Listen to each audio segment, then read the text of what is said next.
Something that a lot of people forget, something that a lot of people don't realize is that biting is actually a very natural instinct for human beings. People don't think of human beings as biting animals. When people think of a biting animal, they think of a cat, of a dog, of a bear, of a lion, of all these sorts of different creatures, but they don't think of human beings.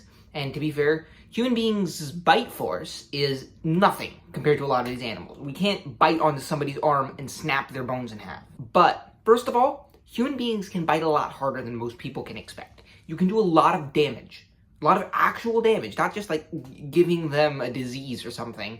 You can kill somebody with a bite to the neck. Like, it's not actually that hard. It's a pretty useful weapon. But aside from, teaching y'all life and death fighting strategy, the point I'm trying to make here is that biting is a natural human instinct.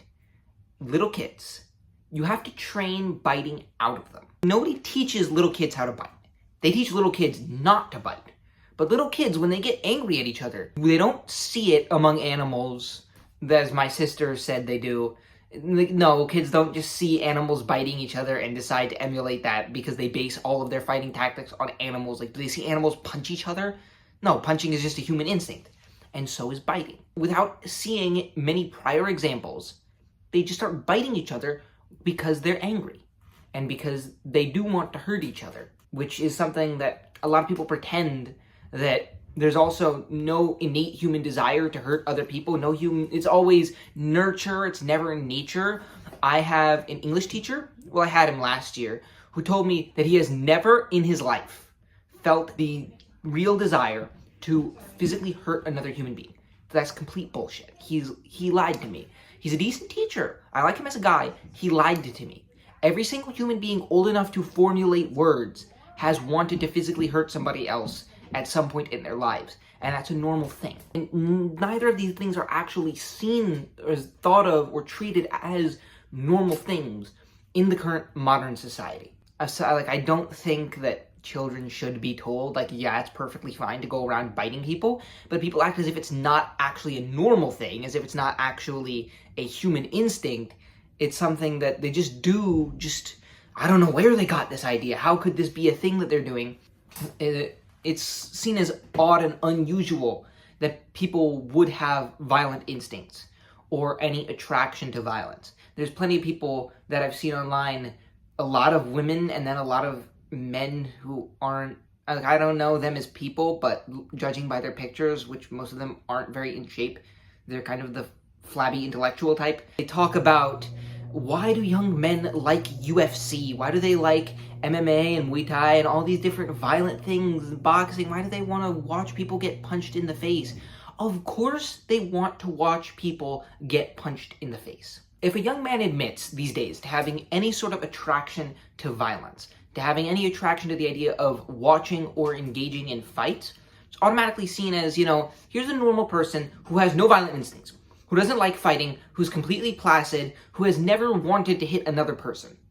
And then here's this weird kid who's here I like fights. And it's not seen as, I like fights, seen as, I like fights. They're seen as this crazy, weird person when, of course, it's a natural instinct. It's been shown so often throughout history that it doesn't make sense for anybody to say that fighting is not a natural human thing to do. But it's treated as something that's out of the ordinary for young men to be attracted to. Why do all these young men in the inner city fight all the time? Of course they fight all the time. You need rules to tell young men not to fight. If you want men not to fight each other, you need something else to come in to go against a sort of innate nature, which sometimes does need to be gone against because you can't fight everyone you see. That doesn't work for a society.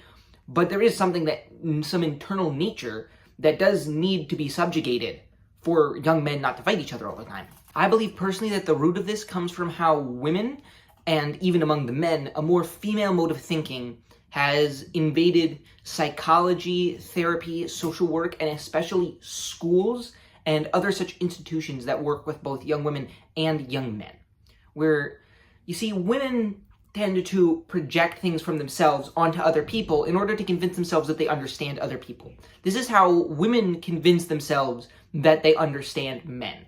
even when I personally think that the average man actually understands women better than the average woman understands the average man, because the average woman assumes that the average man is a lot more like the average woman than the average man is. And women don't have any sort of innate desire to express themselves violently or to watch fights or anything like that. And to be fair, there are also plenty that do, because violence is just a human thing, but the ones that do, even to less of an extent than a lot of guys. And people have also heard a lot of stories about the serial killer who from a very young age is like, yeah, I like fighting people, I like gore, I like death. And they just associate violence of any kind because just seeing fights, even seeing cats, for example, play wrestle, causes women to feel distress. And when something causes women to feel distress, whether or not that distress is justified, society is going to change on the basis of that. This is a very well-documented trend in the modern day. If something makes women feel distressed, society is going to change. And when an instinct that's completely normal is treated as unhealthy, it doesn't just disappear. It gets denied and it gets repressed, and then it spills out the sides in much, much worse ways. The average guy, if you ask them, do you like fights? Do you like violence? Most guys are going to answer, no, fights aren't that cool. Yeah, people shouldn't fight. Because that's what they're told from a young age by female caretakers, by female teachers, because the vast majority of teachers are female, that they should not like fights. That fights should not hold any particular attraction because you're hurting another person. That's something they bring up a lot. Why would you want to hurt another person or watch another person get hurt? Of course they want to watch another person get hurt because that's reality. That's real life in a way. Even if it's not what happens in that person's real life, it's a reality of the world that society tries to shelter young men from, and young men instinctively react against being sheltered from anything. It's insulting to a man to shelter him from the harsh realities of the world, treat him as not man enough to deal with them. And have we actually seen a drop in violence among young men noticeably ever since this messaging has become a thing, which it's been a thing for a while? And was there ever some humongous drop among young men of violent crime? Because I haven't really noticed that, because what happens is that doing this takes away every single healthy expression of violence. It takes away the martial arts. You know, they're not taken away. Like, there's still a thing that you can do, but there are a lot of families that stigmatize them, the kind of families that I've seen where the kids are not allowed to play with Nerf guns because they're too violent, because it's like a real gun, which is to say that it makes the mother distressed, not the father. The father just goes whatever the mother says, but it makes the mother distressed, so it can't be in the house. And it takes away Nerf, it takes away martial arts, it takes away talking about fighting and watching fights with your friends in order to shelter men from this part of reality so that they don't actually notice in a way that they like it. But you cannot take away the instinct. The instinct to express yourself violently and to want to fight exists in quite varying degrees. Some guys really aren't that attracted to fights. Plenty of guys are. I personally am. I really like fighting. If I had no healthy expressions of violence, like watching UFC and Muay Thai clips, or going to wrestling club and wrestling on my wrestling team, I would totally, if I were in some inner city environment, I would totally start fights all the time. I like fighting more than I dislike getting hurt. And there are so many guys that are the same way, which is proven by the fact that in inner cities, where, to be fair, there is a culture that does promote fighting, but why do you think that culture promotes fighting? Because all of the guys there like it. Because that's an instinct that they have, and because there's nobody really looking down on them. There aren't that many teachers or anything, at least not that they're going to listen to tell them, no, don't do this, don't have this instinct. So just the natural instinct comes out, and they want to fight. And this proves the point that you can't really ever get rid of the instinct. And when young men online, in inner city slums, where the culture is pretty much based around reacting against the authority of the teachers, the authority of the systems that are speaking down to you, the instinct, which can never be killed, is just expressed in unhealthy ways. Guys will go out and beat the crap out of each other. Guys will go out and kill each other because they have nowhere to do it in a quote-unquote peaceful, it's not peaceful, but at least you're not really intending to hurt each other. It's violent, but it's not murderous. There are healthy ways to express violence. With, like, any attraction to violence is seen by a lot of women these days as very unhealthy, as sign of some sort of disturbed mind that you want to beat people up. Young men want to beat people up. It's a thing. Women are never really forced to come to that realization, but that's just a fact of young men. And I don't know about you, but the men that I have met who have never been in a fight in their entire lives, the men that I have met who have been completely sheltered from violence are really soft. They're often really anxious. They just cannot stand up with courage to life because they've never stood up with courage to any other man. They're completely untested. You know, I've never been in a fight to the death or anything like that, and part of me feels, in a way, untested because of that. Like, I've never really been in a life or death situation like that where I have to give my all or kill or be killed. And there's nothing unusual, I think, about a guy definitely imagining plenty of scenarios like that where, like, ninjas jump out and you have to fight to the death. Guys imagine that all the time. And that's so unhealthy. What's wrong with young men these days? They like violence so much. The thing that's wrong with young men these days is not that they like violence more than young men in other eras did. If anything, as they become more feminized, they probably like violence a little bit less because they've been told not to like it, so they try and subjugate that instinct. But most can never just cut off completely their attraction to violence. And since there's no really socially highly accepted, depending heavily on which area and which family you're in, but generally violent sports have at least some measure of stigma, especially among women, that makes it so that tons of mothers will never let their kids box, do Muay Thai, wrestle, even play football because that's too violent, it's too dangerous.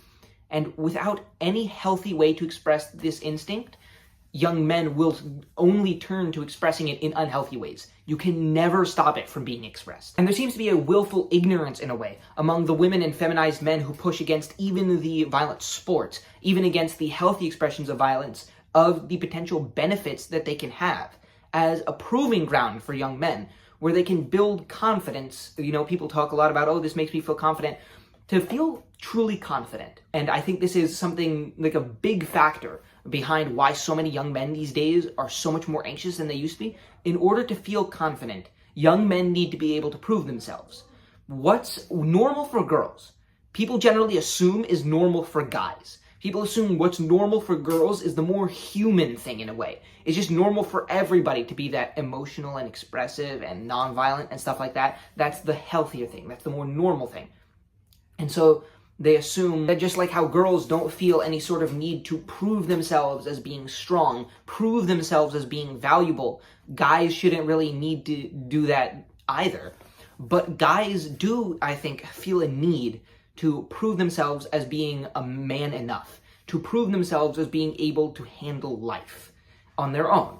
That's why a lot of guys will turn to being a bad boy, will show outer signs of toughness, such as muscularity and things like that, within like as much of a space as they're allowed by society, which really isn't that big of a space these days. If a young man has never been able to prove himself in any way, he doesn't know what he's worth. He doesn't know what he's made of. And thus when he encounters any stressful and anxiety-inducing situation in life, he doesn't know whether or not he can deal with it. He's never proven to himself that he's been through tougher things than this and he'll make it out alive. So how can he ever feel confident about himself in any situation in life? As well, specifically violence, I think builds a kind of mental fortitude and resistance to anxiety that you can't really build in any other way.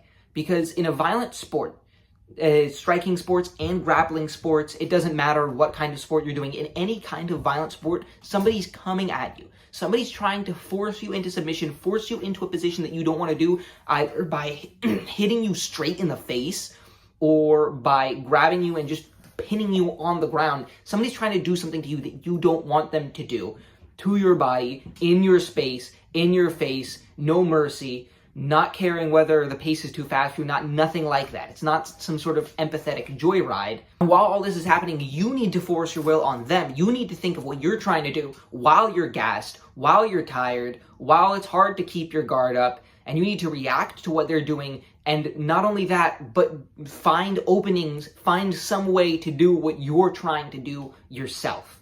And more so than even just straight working out, I think the violent atmosphere specifically builds that kind of mental fortitude where you're like, I cannot be like, oh no, I am being attacked currently. I can't stop and be anxious about that because there's stuff I need to do. I need to win this round so I can win the next round, so I can win this boxing match or this wrestling match or whatever it is. And that's not to mention things like the great fitness and work ethic that doing martial arts and stuff like that forces you to build, and the camaraderie that it can build, because I think interacting violently in a way with another man is a great way to become friends with him and to build a connection with another man. I made a short about this a while back.